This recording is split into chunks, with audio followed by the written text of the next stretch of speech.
అగో గిమేమో గిన్నెను ధనియాలు వేస్తుందని అనుకుంటున్నారా? ఏదైనా ఫంక్షన్ ఉందేమో వీళ్ళ ఇంట్లో, లేకపోతే ధనియాల పొడి చేసుకోవడానికి కావచ్చు అనుకుంటున్నారా? అనుకుంటే మీరు పప్పులో కాలేసినట్టే. ఎందుకు ఎంచుతున్నానంటే ఇక్కడ మీకు ఒక చిన్న చిట్కా చెప్పబోతున్నాను.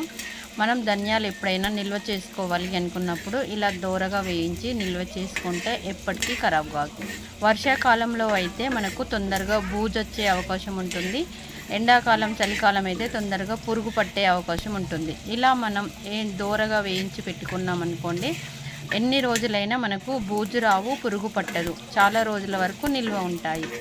ధనియాలు నిల్వ చేసుకోవడం ఎందుకు, ఒకేసారి పౌడర్ చేసుకుంటే అయిపోతుంది కదా అనుకుంటున్నారా?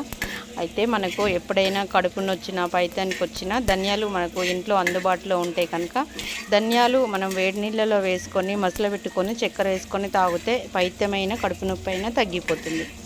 ఈ చిట్కా మీకు